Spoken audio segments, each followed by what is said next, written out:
लेकिन साथियों प्रश्न ये उठता है कि हमारा जो तिरंगा है क्या वाकई इसके अंदर 3 रंग थे, या इसका इतिहास, इसका विकास कैसे कैसे हुआ।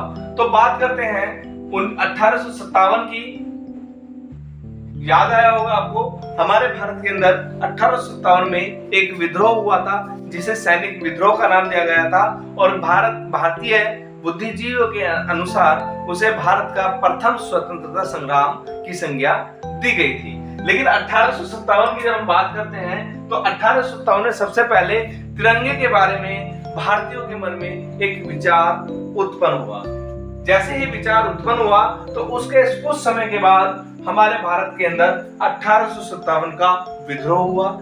जैसे ही 1857 का विद्रोह हुआ, विद्रोह होने के बाद उसका दमन किया गया। जैसे ही उसका दमन हुआ तो हमारे लोगों के बीच मन में जो झंडा बनाने की जो योजना थी या झंडे की जो सोच थी वो वहीं पर सिमट के रह गई। हमारे भारतीय झंडे ने अनेक पड़ाव देखे, अनेक मोड़ देखे, कहीं ये तैयार हुआ, कहीं नहीं हुआ, तो कई मोड़ देखे। उन्हीं मोड़ों में अगर हम इसका प्रथम चरण देखें, प्रथम चित्रित ध्वज की हम जब बात करते हैं तो ये प्रथम चित्रित ध्वज 1904 ईस्वी में स्वामी विवेकानंद की एक शिष्या जिसका नाम था निवेदिता। तो इसका नाम निवेदिता था। इसने सबसे पहले 1904 ईस्वी में एक झंडे का निर्माण किया। वो झंडा था 3 पट्टियों में, इस प्रकार था। सबसे ऊपर हरा रंग, फिर पीला और फिर लाल। जब हरे रंग की बात करते हैं तो इसके ऊपर 8 कमल के चिन्ह बने हुए थे। क्या? 8 कमल के चिन्ह बने हुए थे। बीच की जो पट्टी है इस पे वंदे मातरम लिखा हुआ था। वंदे मातरम पीली पट्टी पर लिखा था, और लाल पट्टी पर एक तरफ सूर्य का चिन्ह था, सूर्य, और दूसरी तरफ चांद का चिन्ह था। तो ये 2 चिन्ह इस लाल पट्टी पर बने हुए थे, और 8 कमल इसके ऊपर छपे हुए थे। तो ये इस झंडे की विशेषता थी। पूछ लेते हैं कि जब निवेदिता ने अपने झंडे का निर्माण किया तो उसके लाल कलर पर कौन से चिन्ह थे, हरे पर कौन से थे, और पीले पर क्या लिखा था। तो साथियों ये हमारा पहला झंडा था। द्वितीय चित्रित ध्वज 1907 में बना। भिकाजी कामा ने इसे बनाया था। कहां पर बना था ये? पेरिस में। ये पेरिस में एक सम्मेलन हुआ था, आंदोलनकारियों का एक सम्मेलन था, क्योंकि उस समय भिकाजी कामा जो हमारे भारतीय मूल की निवासी थी, तो उस समय वे पेरिस के अंदर थी। वहां पर आंदोलन चला रही थी, और आंदोलन के दौरान ही 1907 में झंडे का निर्माण किया, और झंडे का निर्माण करने के बाद वहां पर झंडे को फहरा दिया। तो ये हमारा द्वितीय चरण था, द्वितीय चित्रित ध्वज। तृतीय के बारे में जब बात करते हैं, तृतीय चित्रित ध्वज जो था 1917 में फहराया गया। ये 1917 में जब फहराया गया तो डॉक्टर एनी बेसेंट और लोकमान्य तिलक द्वारा इस झंडे को फहराया गया था। कब? 1917 में एनी बेसेंट और लोकमान्य तिलक द्वारा। इस झंडे के अंदर 5 लाल पट्टियां थी और 4 हरी पट्टियां थी। तो इसकी ये विशेषता थी कि इसमें 5 लाल पट्टी और 4 हरी पट्टी थी। चौथा चित्रित ध्वज 1921 पिंगली वेंकैया नाम का व्यक्ति था जो आंध्र प्रदेश का निवासी था। ये आंध्र प्रदेश का निवासी था।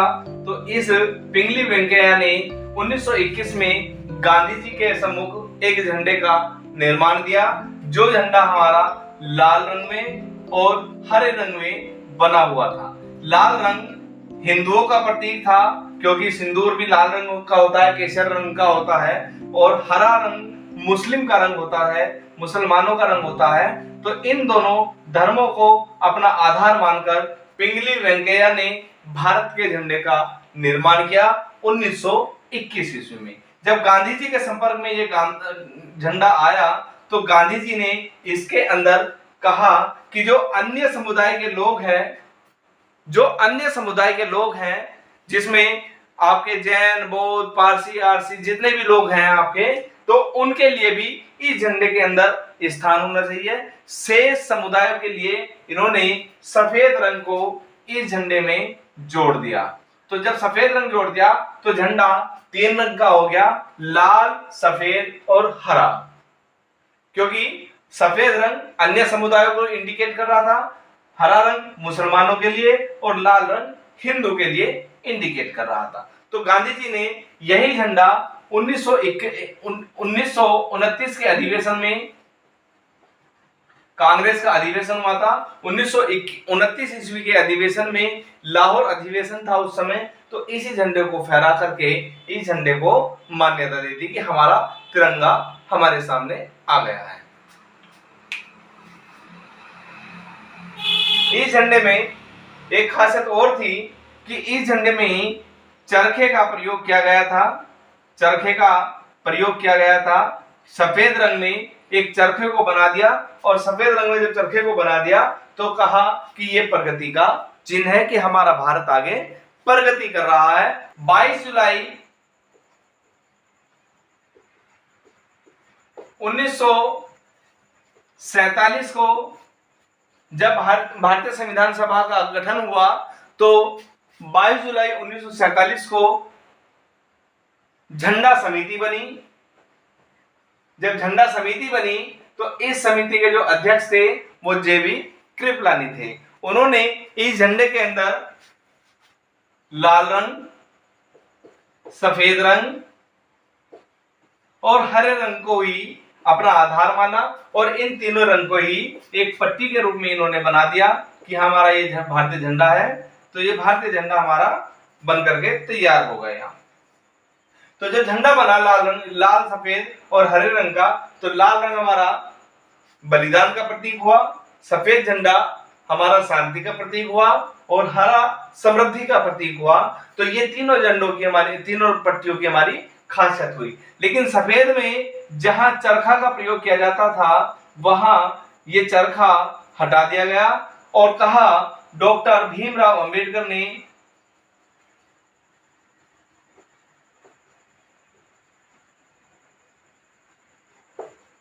कि इसके स्थान पर हम चक्र ले आते हैं। चक्र कौन सा? सारनाथ का चक्र। सारनाथ के अशोक स्तंभ है, उस चक्र को ले आते हैं और इसमें चरखे को हटा करके, क्योंकि चरखा ज्यादा बड़ा हो रहा है, अब चक्र इसके अंदर आ गया है। और चक्र की जो स्थिति होती है वो एक ये लाल वाली पट्टी और एक हरी वाली जो पट्टी होती है, इन दोनों के बीच में जो चक्र बनता है उसी को हमने इसे चक्र को इसमें स्थापित कर दिया। इस चक्र में 24